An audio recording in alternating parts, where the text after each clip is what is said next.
So let's see a brief demonstration of how this tool can be used in a typical user session. We'll start off by logging into the web application by providing our account and password. We then have a quick search option to be able to search for different data types. In this case, we'll look for some wells coming from OpenWorks, and we're going to look for wellbores that contain a certain text fragment in their name. And the results from this search are displayed in a simple table view.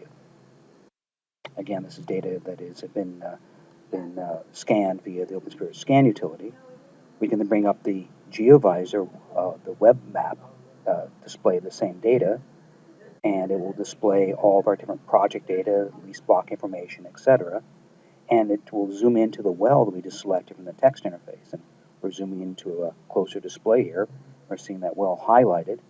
Then we can go off and search to find out what data is related to that well. Via the OpenSpirit Connect web service, we're listing the well logs and the pics associated as well. We can look at these in the table view, and we can launch an HTML5 viewer.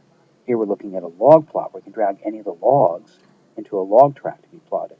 Again, this is a pure web viewer, and we're able to access the data coming from OpenWorks, Epos, or Geoframe. In this case, it's OpenWorks.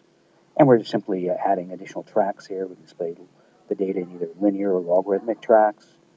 We can also select any one of these curves and make a histogram of it. So we're putting histogram on the right of this plot. We'll drag looks like the caliper curve in here to get a histogram of the caliper curve. We also do cross plots. So we can select two different log curves and drag them into the cross plot. And then we can see the cross plot of those two different curves. We also can go back to the map and let's select a different data type. In this case, we're going to select 2D seismic. So we indicate that we want to select 2D seismic, in this case from OpenWorks. It could have been from any of the data sources.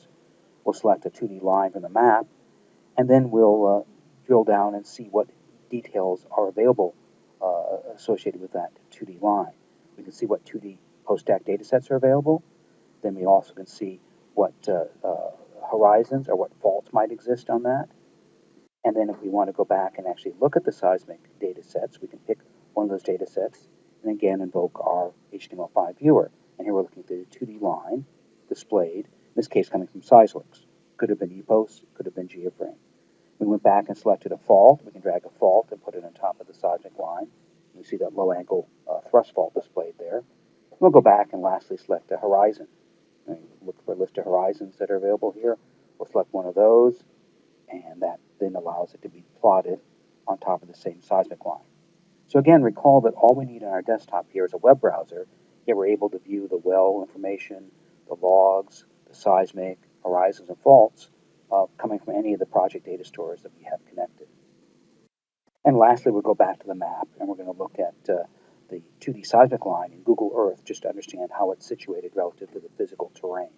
So now we're displaying inside of Google Earth the seismic line location that we were just looking at a moment ago inside our seismic viewer. So this is a very quick walk through the application. It gives you a feeling for the type of functionality our users have now.